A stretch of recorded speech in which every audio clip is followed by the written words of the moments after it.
Previously on Drone Wars. I've been in the drone industry since about 2012, 2013. This really wasn't an industry. When I was doing my research, doing my due diligence on what I was going to do next, there was this little company called DJI, and that was about it. Yeah. There were no companies. Yeah. There was no education. It was a greenfield. Yeah. The minute someone calls 911, that comes into the computer-aided dispatch system at the police department. A drone pilot can send that directly to that call for service and potentially get there before patrol gets there, so that patrol can watch that video stream on their MDT or on mobile so that they know what's basically happening. When we start talking to a police department and a chief of police, first of all, in order for our contract to go through, the city council has to approve it, because the community has to understand and be okay with, doing something like this.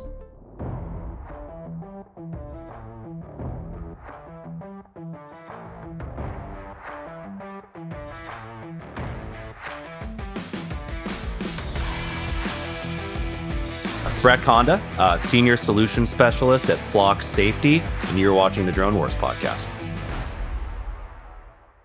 Okay, so let's go beyond DFR, right? I mean, you're one of the OG drone guys. What has surprised you about the use of unmanned systems in the last couple of years? It's a great question. And it can be in any context, commercial, military. I've seen the industry from so many angles at this point. Frankly, public safety and law enforcement, it's really only been the last 5 years for me. Before that, it was everything else. We're at an inflection point in this industry. We've had one company, DJI, pretty much dominate this space with 90 to 95% market share.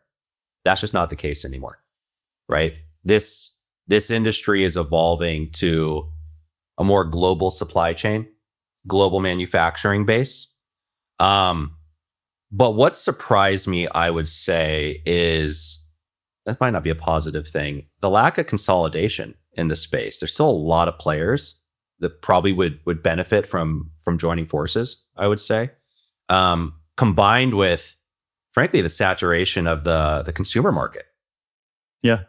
No one really needs drones anymore at the consumer level. They got so easy to buy. You go to Best Buy and drop $600 and you've got an incredible DJI drone at your disposal. The buy cycles for consumers, you don't need to buy them that often. Yeah. So consumer is a really tough space, pretty much saturated. I didn't think it would happen that quickly, to be honest, but it has. Yeah.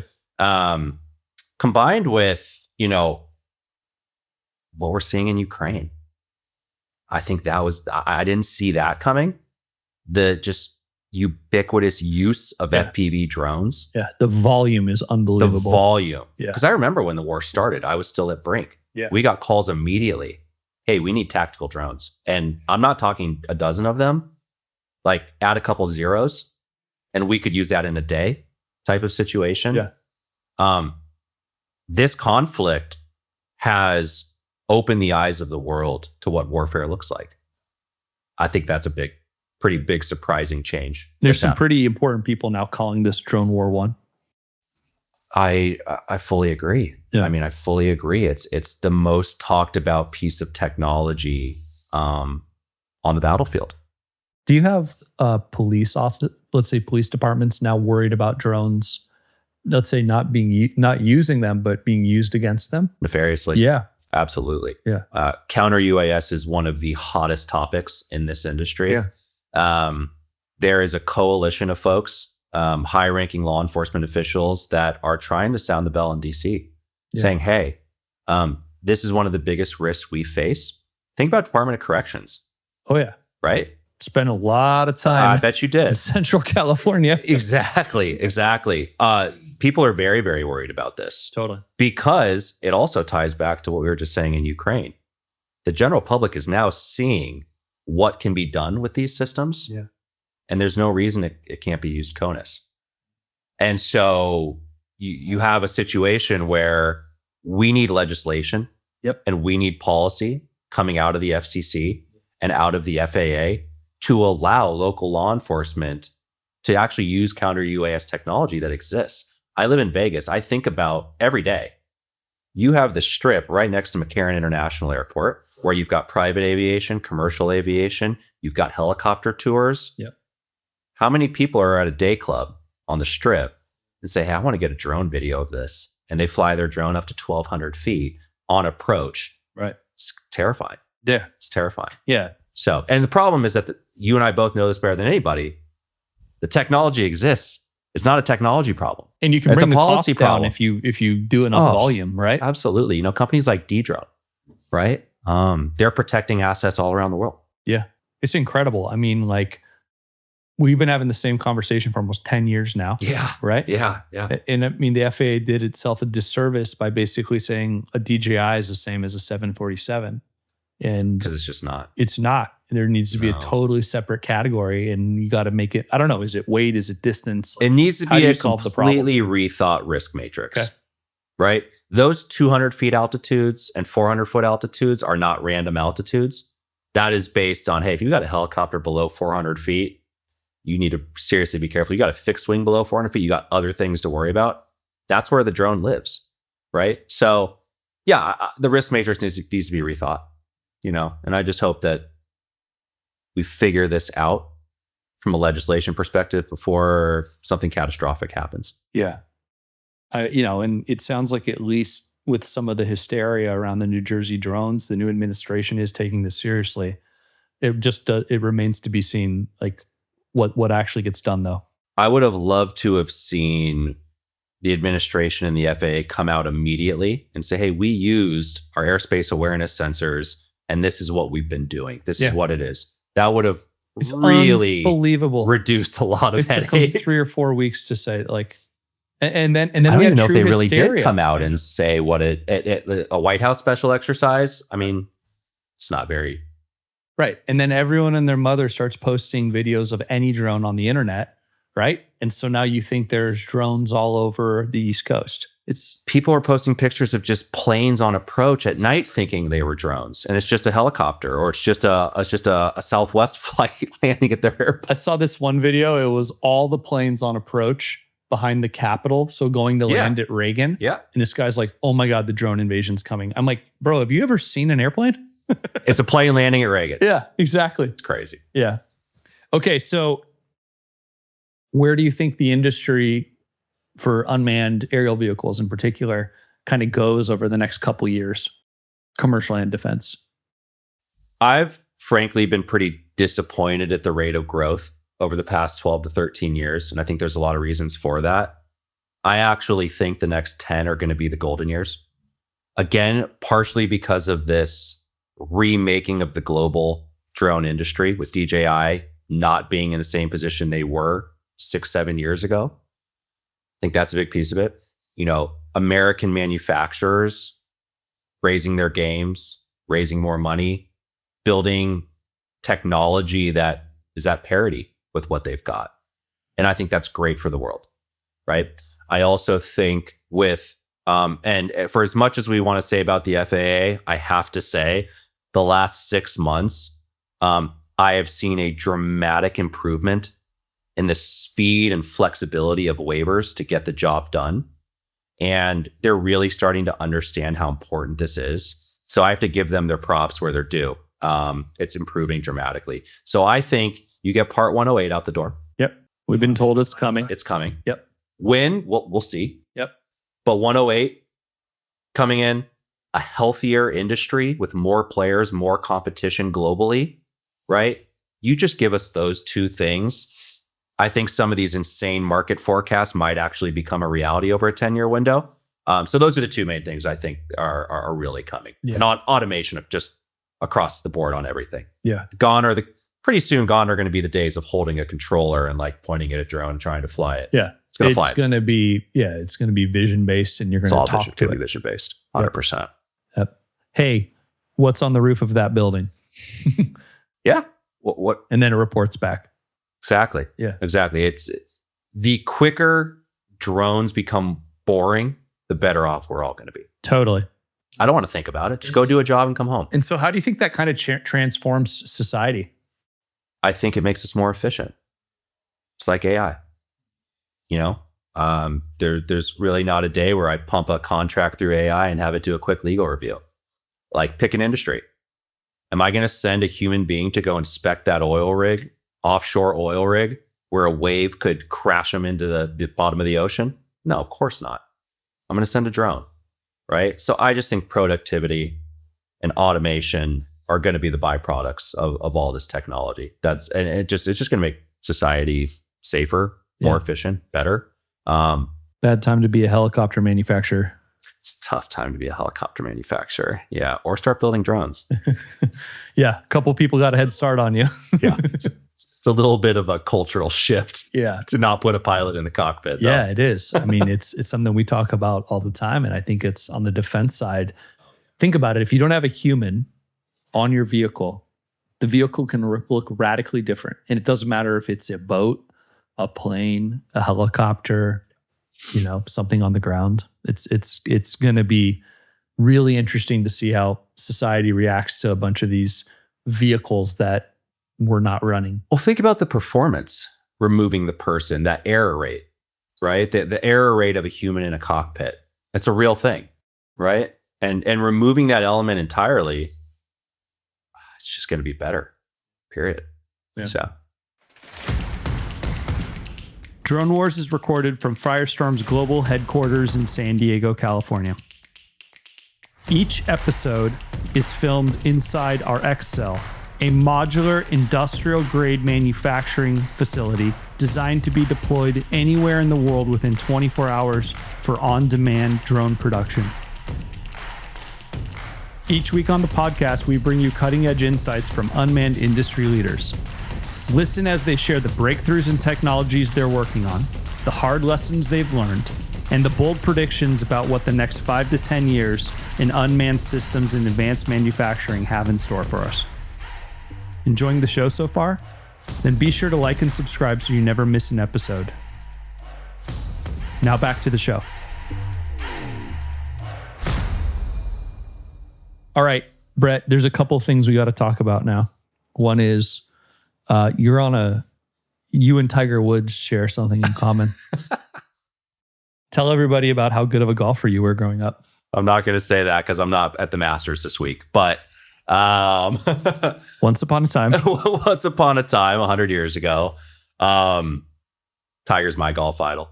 I played the sport because of him. I got to meet him and play with him one time up in LA. But he whip your ass. Yeah, I was 12, but yeah, I'm pretty sure he won the 97 Masters the next week. So yeah, he won.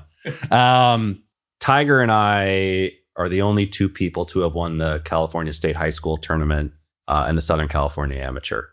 And I'll die on that one. That's all I got. That's right. That's all we're gonna put on your tombstone, bro. That's it. Nothing else back. That's it. Who do you got at the Masters? Who's taking? I got Rory. Rory. I got Rory or Bryson. Okay. Rory or Bryson. One of those two, I think, are going to take it down. Scotty, you can't count out, but like, this is Rory's year. Have you ever been to the Masters? No. It's on my bucket list too. It's on my bucket list. Let's have a boy date and go. But it's on my bucket list because I want to play. Okay, you make the Masters, I'll come. You'll be on the bag. There we go. All right, love it. Hey, use a 7. No, dude. Just don't talk. Just carry the bag. Shut up and carry the bag. Water. Exactly. Sweaty. All right, Brett. So you're a very entrepreneurial person, right? What do you tell yourself when you started your journey in drones that you know now? What advice would you give younger Brett Kanda? It's a really good question. I've learned so much by failure and making mistakes. If I could rewind the clock, I would really have less conviction in my positions. Be more flexible? I'd be far more flexible with a wider aperture and see things from a wider angle as opposed to me thinking I know what I'm talking about. Yeah. I learn every single day, especially in this ever-changing environment. But if I were to go back, yeah, I would. I'd hold my convictions a little looser, and I'd probably seek some more mentorship. That's something that I think comes with kind of maturity and age, is asking for help. Yeah, and because boy, entrepreneurial ventures are hard. Getting from 0 to 1 is a really unique challenge, and I think it takes a pretty specific mentality, and you kind of mentioned it earlier, the ability to compartmentalize and move on quick. I think the entrepreneurial element for me came from golf and sports, right? Because everything's kind of on my shoulders. Totally. I can't blame my caddy. There's no one. It's just me. Whether I lose, whether I win, and it's also a sport where you just lose constantly. It's not baseball. It's not football. It's not basketball where you could win. You have a bad season and you win 50% of the time. Golf, if you win 1% of the time in your career, you're in the Hall of Fame. And I think that's really a good value to hold as an entrepreneur because you just lose constantly. You just get punched in the face every day and you got to have a super short memory and then just keep going, right? So I think golf really helped me. I look at you and I view a true entrepreneur. I think I have certain traits from that kind of background. But yeah, just be really good at losing. And if you dwell on things, boy, it's not going to be fun. Yeah. You Gotta let it go. You got to let it go. That's unbelievable. It's literally the speech I give to the business team once a week, right? Guys, we're going to go lose 99 out of 100 times. All we got to do is win one time. Yeah. Yeah. And make decisions quickly. Totally. You don't have time to